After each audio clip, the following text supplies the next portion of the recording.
Okay, hi everyone. We've got a lovely group coming in from Singapore here, 3 people from Singapore in a row. You're very welcome, everyone from Singapore. We've got Nottingham coming in, we've got Seattle, and more people from Singapore, so fantastic to see. Must be quite late in the day for you there, Singapore, so thank you very much for joining us. Okay, so it's just now 2:15 here in the UK, so we will begin this next session. So I'm Cal Rolfe, I'm a conference producer for the International Forum, and it's my absolute pleasure to welcome you today to this sponsored session by our friends at Virginia Mason Institute. As many of you will know, Virginia Mason have been a long-term supporter of the International Forum, and we've enjoyed many inspirational presentations from them over the years in different locations and different places. So today we're going to be hearing about translating strategy to results, creating a nimble organization in our changing environment. And it's my absolute pleasure to introduce you to your two speakers this morning. We have Sarah Patterson, Executive Director of Virginia Mason Institute, and Gary Kaplan, the Chairman and CEO of Virginia Mason Medical Center. So Sarah and Gary, thank you very much for joining us today, and over to you. Great. Thank you so much. Welcome, everyone. I'm Sarah Patterson, and I'm here with Dr. Gary Kaplan. We're in Seattle, Washington, USA, where it is very gray and early in the morning. But we're hoping it gets sunnier during the day. I like seeing what your weather is like. So we're here to share with you some of the work that Virginia Mason Medical Center and Virginia Mason Institute have been doing in using a management system that allows your organization to execute on its strategic plan, but also be nimble in challenging times. And we have a couple of great case studies that we think will be helpful to you of both those types of situations. We have nothing to disclose. I want to give you a little bit of information about Virginia Mason Institute. It was founded by Virginia Mason Medical Center in 2008, and the purpose of the Institute is really to share the learnings from Virginia Mason and to inspire healthcare organizations and support them as they go on their own journey of transformation. So we have coached organizations in how to implement a management system, coached leaders in how to change culture. We use the Virginia Mason production system, which is what Virginia Mason calls its management system as a model, and encourage organizations to adapt it to their own organization. We offer training classes, in-depth transformation partnerships. Really, what we try to meet organizations where they are and see what would be most helpful to them. We do a lot of coaching of healthcare leaders and helping leaders to embed the key pillars of respect for people, continuous improvement, and value as defined by our patients. Embed those into every aspect of their organization. So Virginia Mason implemented the Toyota system because when we studied organizations that had best practices for how they executed on their strategic plan, how they focused on their customers, we saw that Toyota did an elegant job of keeping all those things that are important in balance, with a laser focus on quality and safety, incredible opportunities, and a whole strategy on how to engage every employee in the organization in improvement, not relying on a cadre of specialized staff. We saw that Toyota really worked hard on having their employees feel a part of their whole strategy, and felt like we had a lot to learn from them. So went to school on Toyota and how to implement the management system in healthcare. And so that's what, for the last 20 years, Virginia Mason Medical Center has been doing. And for the last 12 years, the Institute's been passing on those learnings to other organizations all over the world. So what we teach at the Institute are the tools that Virginia Mason has used and teaches to all of its leaders. Gary and I have both been trained on these tools and are expected to know how to use them to identify waste and make improvements. It isn't, again, a cadre of experts in the organization that do this work. It's all of the leaders together with our team members. So we use value stream maps on a routine basis. You're going to hear a little bit more of how we use them in our goal work and how we use them in an urgent situation like the COVID crisis. We use A3's root cause as used frequently on a day-to-day basis. We also use some innovation tools that we've integrated into our improvement training and systems to really get us thinking differently about what are solutions and different ways of doing things. What we've found as we've done this work is that the work to lead a management system requires a new type of leader. So we've been developing our leaders differently at Virginia Mason over these years. We're looking for people who are systems thinkers. We're also developing people to be systems thinkers because there's not a lot of people out there when you're recruiting. We're looking for people that know how to coach their team members as opposed to being the ones who are always directing. Also, we want people who are problem framers and not problem solvers. And that's a key difference in the type of leadership we look for and develop. We want leaders that are unafraid to go out deep into the organization on a very frequent basis to see what's going on, not have all the answers, see what's going on, see what the challenges are, and understand how they can support the team to making those, lessening those challenges, making improvements. And a leader who first and foremost is a learner themselves, somebody who's willing to say, I'll put aside the ways I've been doing things, I'll change, because what we're creating is an organization that knows how to adapt and change on a regular basis. That's never going to stop. And that finally, we always like to talk about leaders who follow standard work, because there is standard work for leaders. There are certain routines, and you'll hear more about those. So the management system itself is a system of leadership. It's how you provide direction, focus in the organization.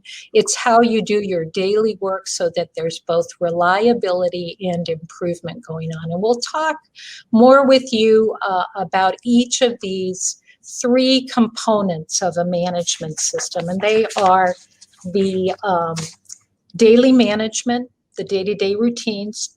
Second is cross-functional management. How do you go across the silos of your organization and look at the experience your patients are having? And then finally, strategic alignment.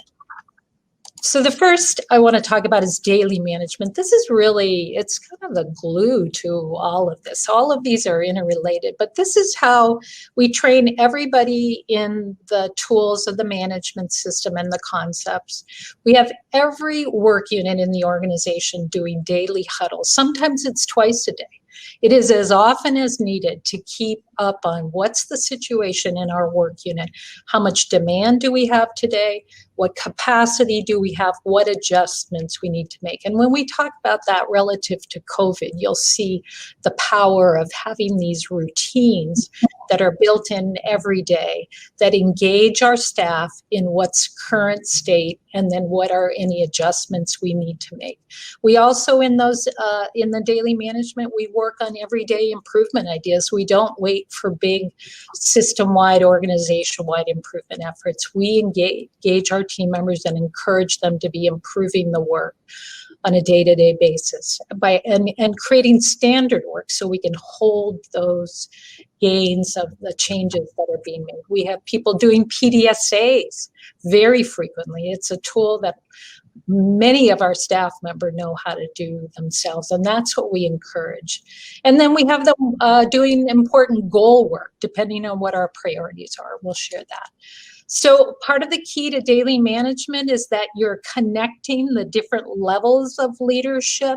Up and down your organization, information is flowing about what's going on today at Virginia Mason. So it starts down at the front lines, as I said, with huddles, tracking activity levels, what are we needing to adjust to. That information goes up to the next level of leadership who do their own huddles and their own boards looking at the activity across a greater span of the organization. Then they report that up to the senior executive level, to Gary Kaplan eventually, who then does his report to the board. So the sequence and timing of it varies, but it is all related, and the information comes down from the CEO and board, but it also goes up from the front line to the CEO and board. This is really the power and beauty of daily management. So I'll turn it over to Gary to talk about the second component, which is cross-functional management. Good morning, everyone, or good evening or afternoon, depending on where you are. It's a pleasure to be with you. And as Sarah said, share our management system and how we are applying it, particularly to the challenges we face every day in healthcare.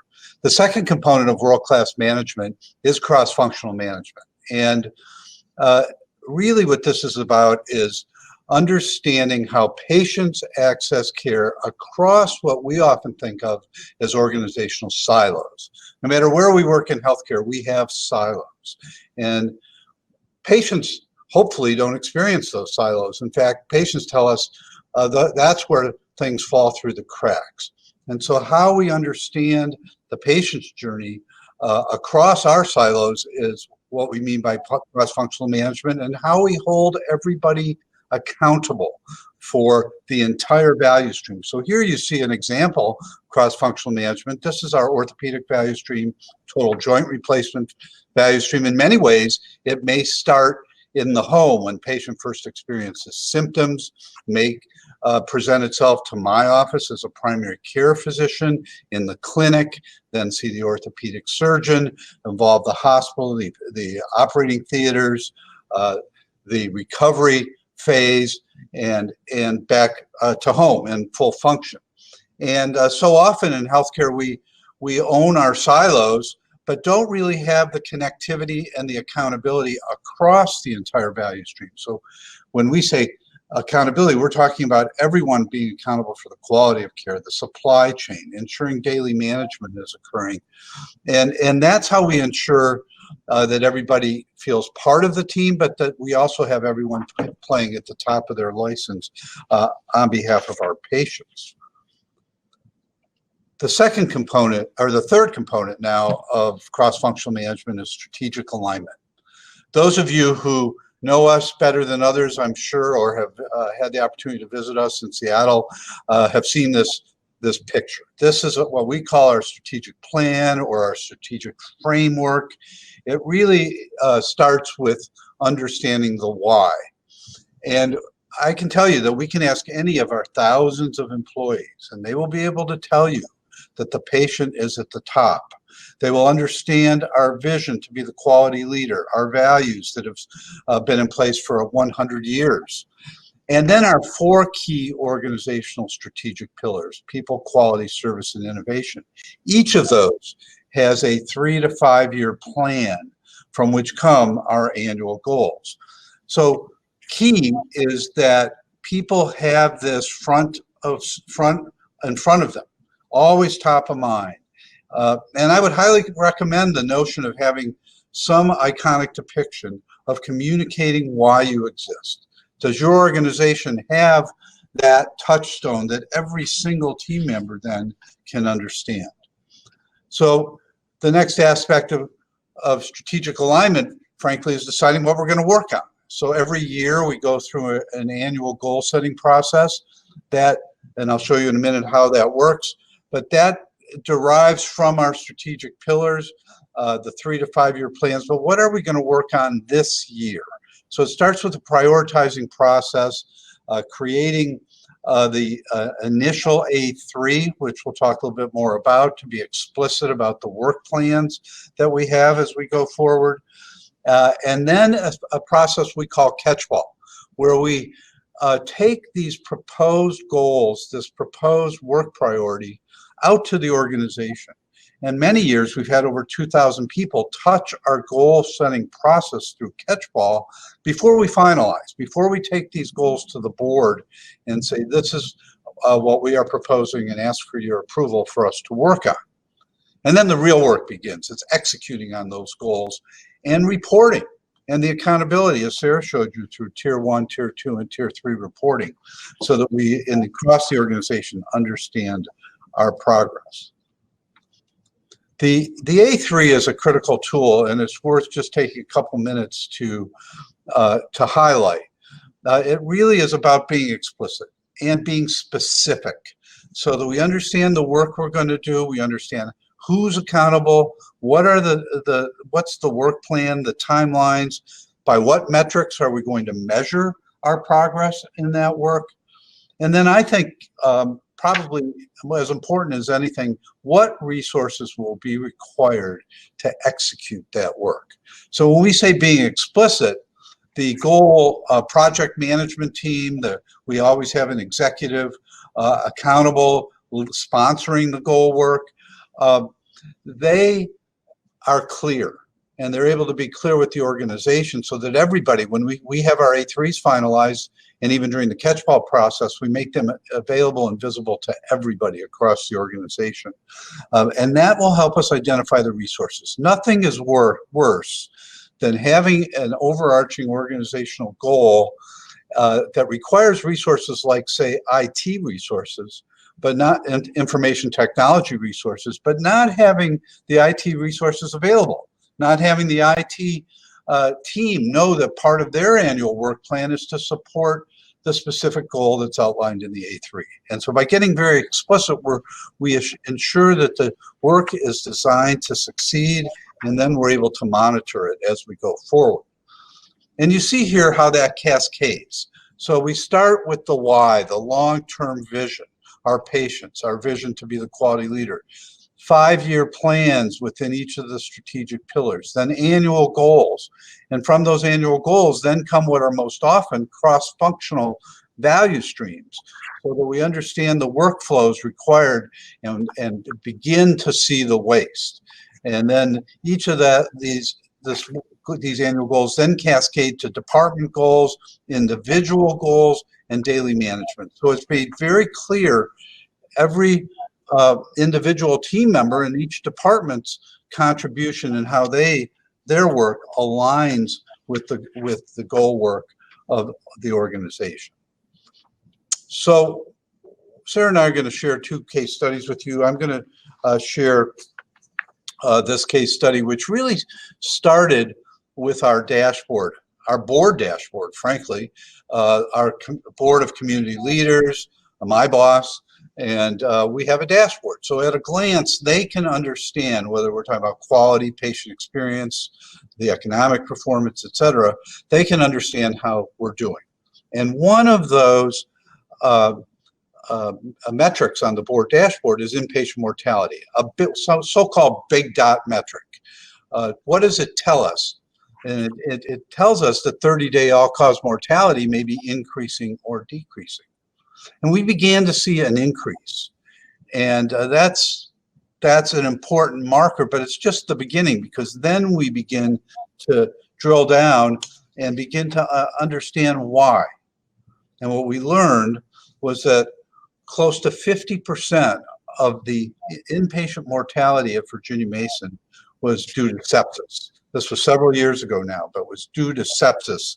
And that gave us focus. If we understand why, then we can begin to change the dynamics, change the workflow, change how we're thinking about it. So it began by saying sepsis is a critical organizational problem, and we want to align all the organizational resources around working on sepsis. That began with an A3, outlining the problem, understanding where we have the opportunities for improvement. The aim statement, which was really, in this case, how do we get better at identifying and beginning the treatment of sepsis way upstream from where it was happening up to that point in time. As you can see from the A3, every A3 had executive leadership and accountability well outlined, and this was an important enough problem that we said this is an organizational goal. It goes across our silos. It goes from the clinic to the hospital, the emergency department, and back into the home. And so the A3 helped us understand where we had work to do. When we say something's an organizational goal, it means it touches more than one department or more than a simple value stream. It's a much more cross-functional or cross-organizational issue or problem that we are looking to solve. And then we need to communicate it very clearly to the organization. And so this was an example of a communication tool as to how we would identify for a given year our organizational goals in 5 categories in this case: quality and safety, patient experience, team member engagement, economics, and integrated information. This year we had these bodies of work identified, and each of them had an A3. And one of those in the quality and safety domain was to identify and treat severe sepsis early. We had a cross-functional value stream that really opened our eyes once we mapped out the processes and understood the delays that were occurring. And we began to see that there was much more we could do in the emergency department to much earlier identify sepsis. We called it initiating the sepsis power hour, because that was how within a very short period of time we realized how we could make an early diagnosis and initiate treatment. And we know that speed is of the essence. That was made visible for all team members through our cross-functional value stream. And then you can see this shows you the big body of work and some of the problems that we face. As I mentioned, speed was so critical. In fact, just as we say time is brain with strokes, when it comes to sepsis, we say speed is life. There's good evidence that the more upstream we can move a diagnosis and initiate treatment, the more lives can be saved. And I think this slide's very interesting because it shows that it required multi-year iterative improvement. It was a complex process. Lots of individuals, lots of different areas of the organization involved. And so we could improve parts of the value stream, but it took some time to really improve the entire value stream, and we would learn. Sarah mentioned learners and learning organizations, and we pride ourselves in that. But what we do is we build our learnings off of the prior experience. So we began a body of work in April 2011, and in many ways, we didn't complete it for a few years, but we made progress, incremental progress each step of the way, addressing these problems like inconsistent recognition, handoffs, and variation. And we used our tools. We used standard work. We embedded that in our order sets, so we made it easy to follow the sepsis pathway, the sepsis guidelines, checklists, visual controls, the huddles that we engaged in many times, multiple times a day. And so this was a great example of applying the management system, using the tools, and realizing that cross-functional management was key to solving this overarching organizational challenge. Sarah? Well, Gary gave us an example of when we have a goal. We make something a priority, and I would say that's a very difficult process to decide what your priorities are. I mean, you all know we're given a lot of priorities by organizations that regulate us or in some way have an impact on us. But I think one of the most important jobs for leaders is to sort through all that and define clearly for the staff members, team members, what's most important and what must we make progress on. So harder to do, easier to say. So this slide depicts what Gary was just saying about why we work, which is our mission and strategic plan.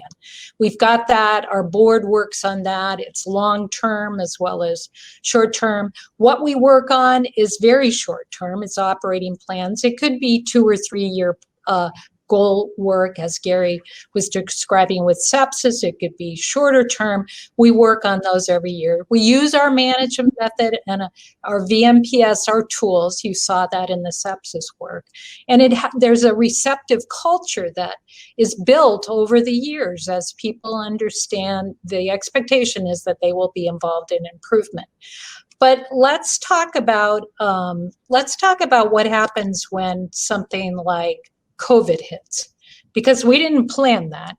I know you didn't plan it, but we're dealing with it. It's a huge impact. So that has to be, we have to understand that, and we have to say, okay, how are we going to approach it?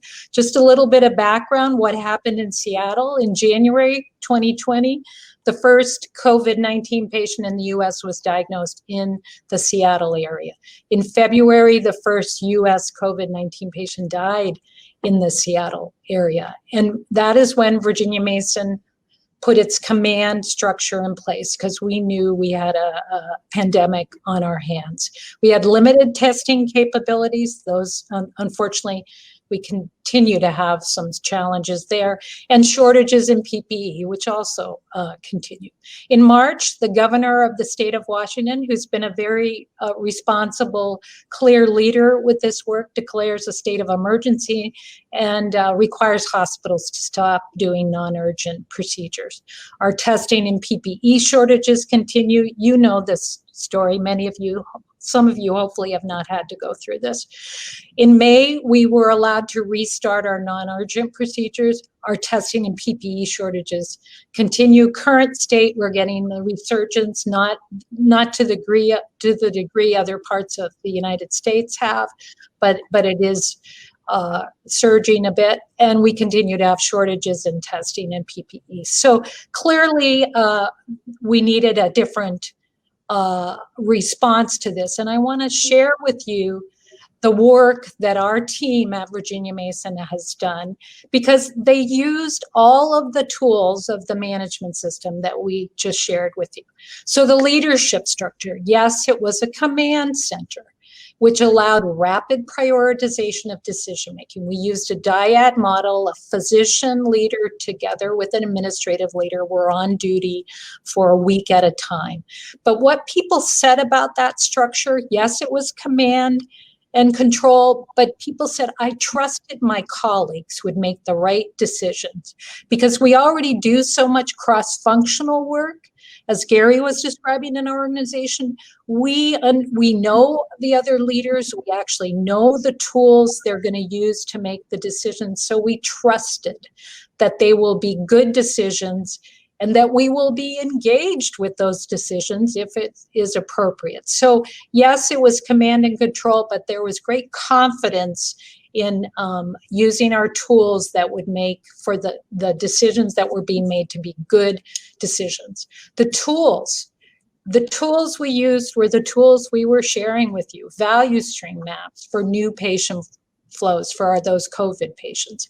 We PDSA'd those new flows.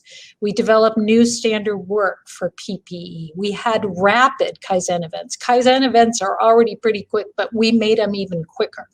One-day events to deal with an issue, something we had to develop a new process for.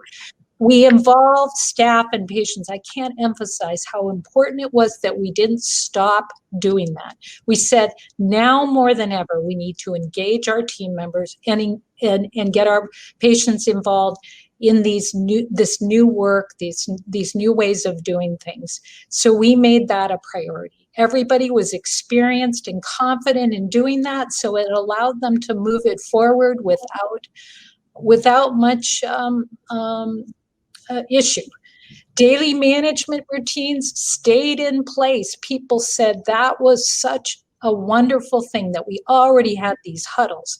So what got added to those huddles was, here's the latest information on PPE, the latest information on COVID cases at Virginia Mason, the latest information on patient screening. Those huddles became the way everything could get shared into the organization, communicated back up out of the front lines to the leaders and back down. But it was already in place, and everybody said, this works. This just reinforces why it's so important to have that daily management. And we continue to use these routines to update people on our goal work, because our goal work actually is continuing in the middle of the pandemic. We didn't say stop everything. We said there are some things that we need to continue.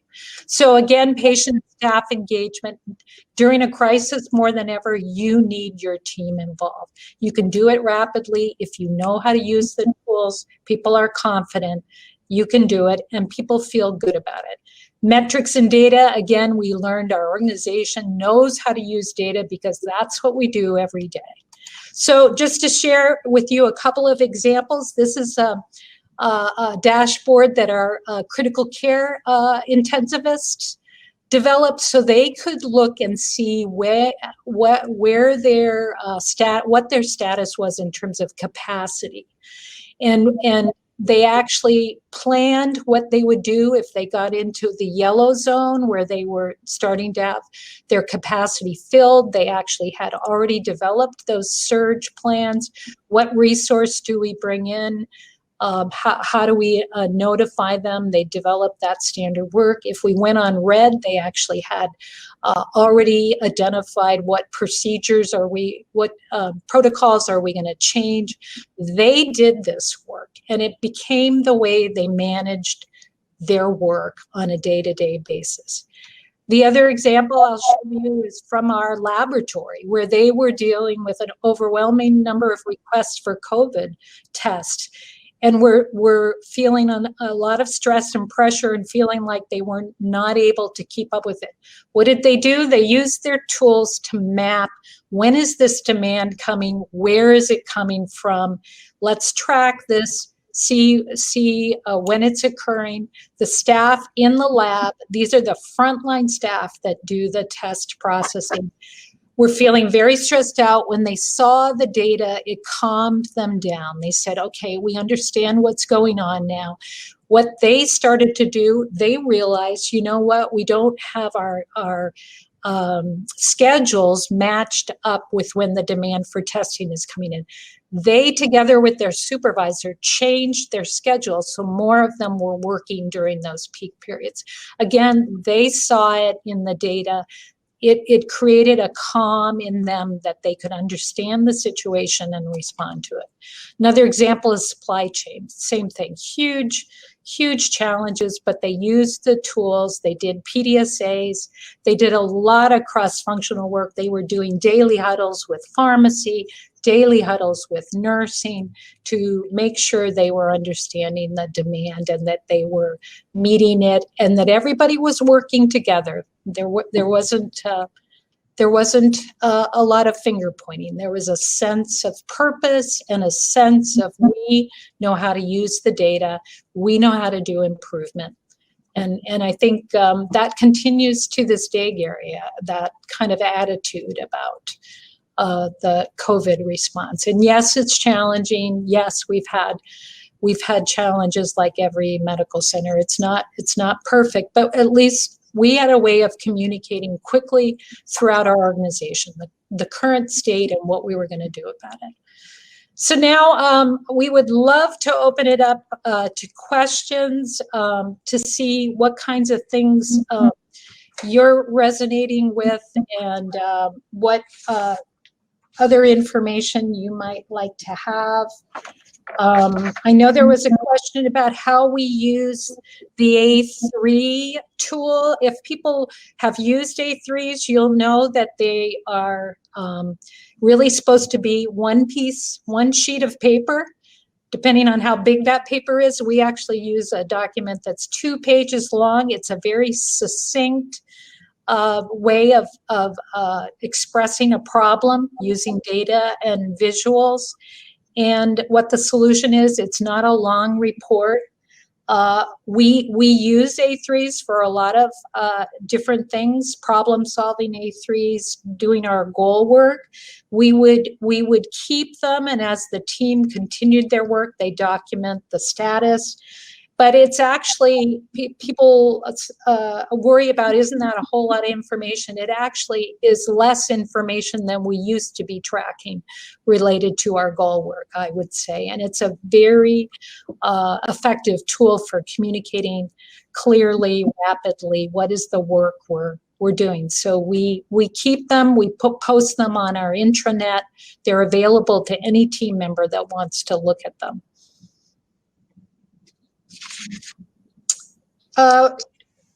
One of the questions that I get asked a lot is, if you're in a command and control structure, doesn't that wipe out all the gains you've made by engaging your staff and doing improvement with your frontline staff? And I would say that, and you heard it in my comments, yes, we had command and control, and people appreciated that. They knew we had to make decisions rapidly to allocate resources, but we didn't back away from engaging our team members and having our frontline staff doing the things like our intensivists were doing, in our laboratory they were doing, using the tools to understand their situation and making changes to their situation that allowed them to manage through this crisis situation. Sarah, as I think about that, for decades now, we've said VMPS, or the Virginia Mason Production System, is top down and bottom up.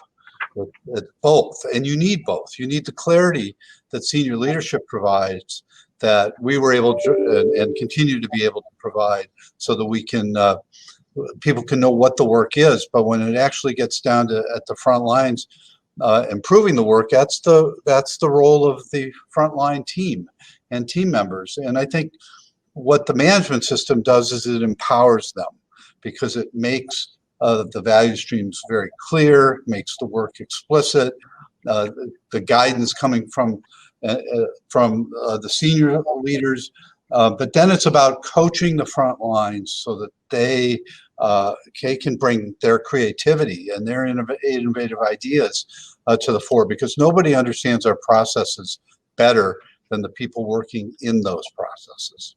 Right. I mentioned this several times. I'll mention it again. I think the fact that our team, and when I say team, I mean our leaders, from the frontline leaders to the executives and our team members, know how to use the tools, and they learned them when it wasn't a crisis, but they practiced them. It's like a muscle that you have to exercise.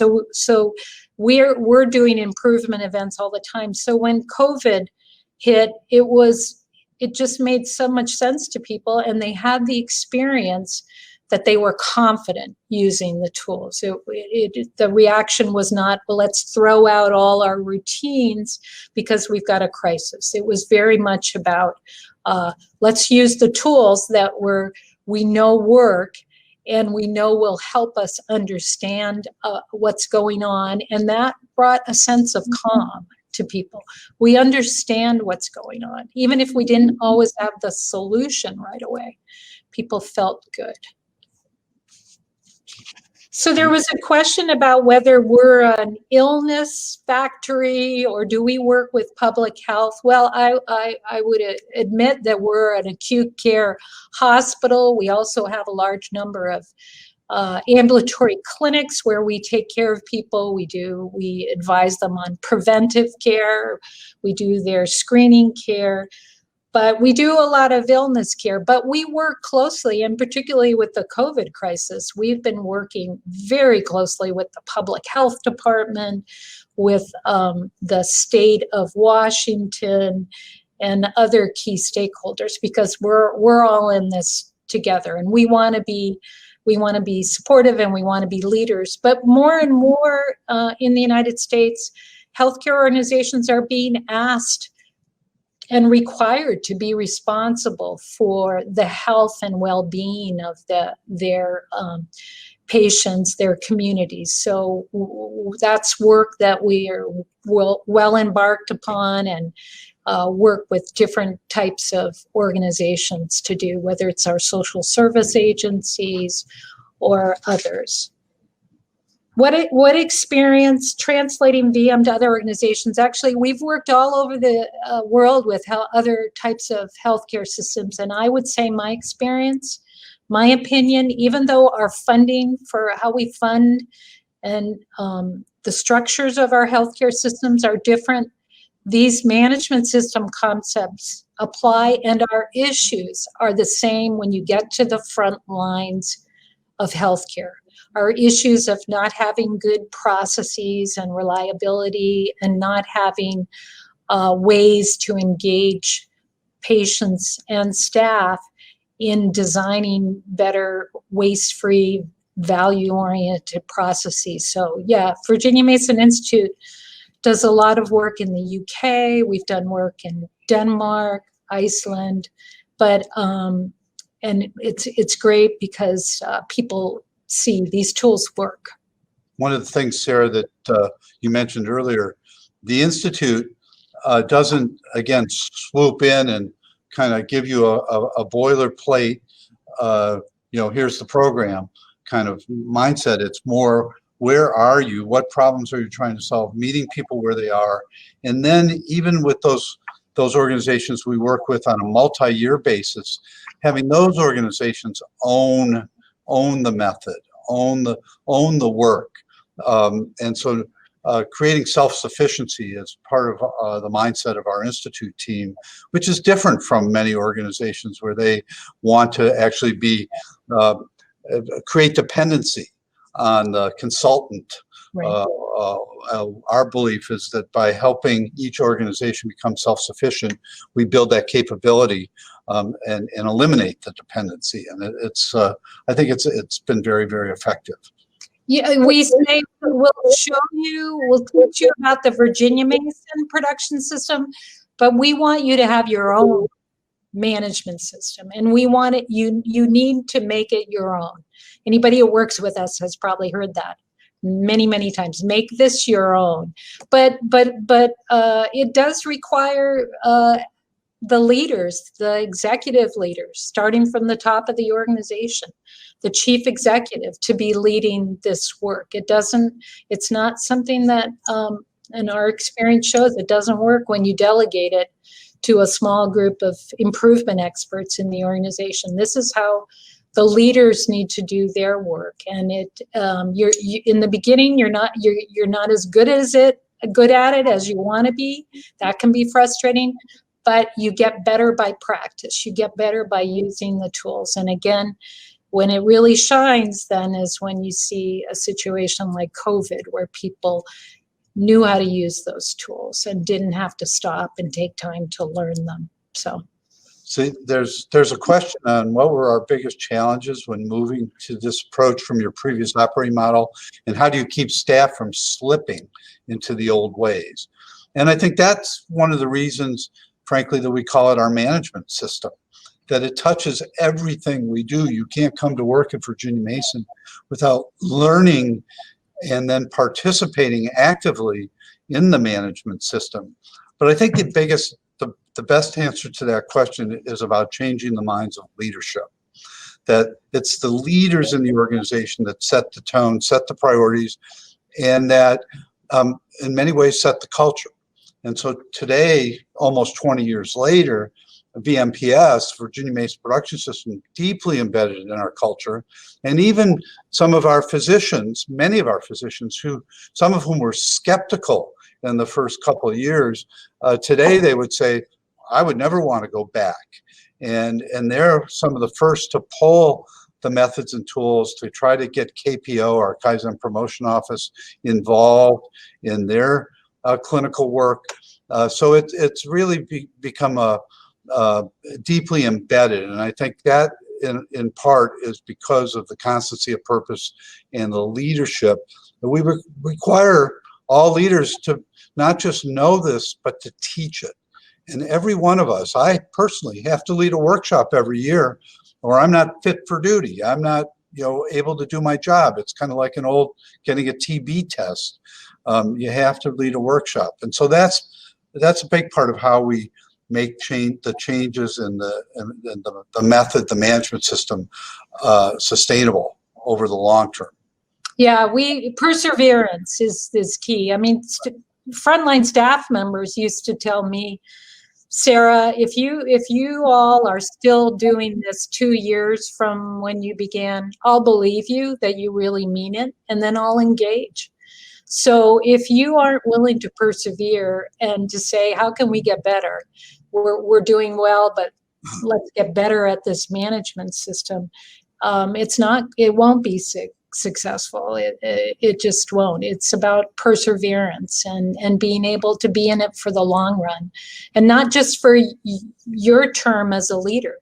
It's how do you prepare for the next generation of leaders so that they take over and they use the tools. And so that's where the constancy of purpose and tools and methods, you see it in Toyota. They've run that company for more than 50 years using the same basic concepts, and you can see it in their ability to execute.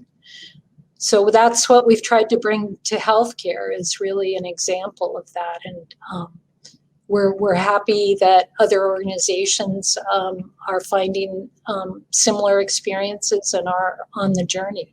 It's very rewarding to see leaders who understand what it takes. So, Gary, I think we have maybe a couple more minutes, but there was a question about what projects and tools were used related to end-of-life care during COVID. And I think we have an incredible story about how our nurses use the tools, if you wanted to tell it for a couple of minutes. One of the great sadnesses of COVID, excuse me, is our separation of families. And because of visitation policies, because of concern about spreading infection, we haven't been able to have visitors, particularly in the early months of COVID. And that made our nurses extremely sad and unhappy. They felt so much the emotion of the people, the family members calling to check on their loved ones, and the patients themselves, who felt a tremendous sense of isolation. And during COVID, it wasn't just the COVID patients, but other patients who were at or near the end of life feeling isolated in the hospital. And so our nurses themselves said, we got to do better. And they put together a Kaizen event, used our methods and tools, understand the flows, and created a process where they actually became the companion of the family member. They would meet the family member, they would go through the screening process, they would demonstrate and educate the family member on what to expect, on putting on PPE. And so they became the companion of that family member, bringing them to the bedside safely. And it was a huge innovation. And, it was part of the humanity of what we do. And in fact, the VMPS is all about the humanity. It's not about just a dry management system on paper, but it's about making the voice of the patient and the team members come alive in a way that you can actually make the necessary modifications in your processes to deliver. And this was a just-in-time Kaizen event that had huge repercussions for our patients and those and their loved ones. So it was a great example, I think, of how the team members felt empowered to make a difference, and using our methods and tools to do so. Well, we want to thank you all for joining us today, and I think your questions just indicate we're all in this together. We all struggle with similar things, and it's wonderful to see all of you from all over the world, you who are trying to make a difference and transform healthcare. So we have resources. Please connect with them. I'm going to be available for the next hour on, if you visit our exhibitor page, we'll be in the video room chatting. So we've got team members that are here or at the conference that are available for interaction. So, but thank you all for being part of important work transforming healthcare. Yes, thank you. Great to be with you today. Thanks. All right. Thank you very much to Gary and to Sarah for that fascinating presentation. Just to reiterate that Sarah will be available in the exhibition hall. So if once you return to the main event platform, if you click on the exhibitors tab and then the Virginia Mason Institute sponsor, you'll be able to continue some of these great conversations there. So just leaves me to say thank you very much to Gary and to Sarah, and thank you very much to all of you for your fantastic comments, conversations, and for attending the session. Thank you very much, and goodbye. Thanks. Bye.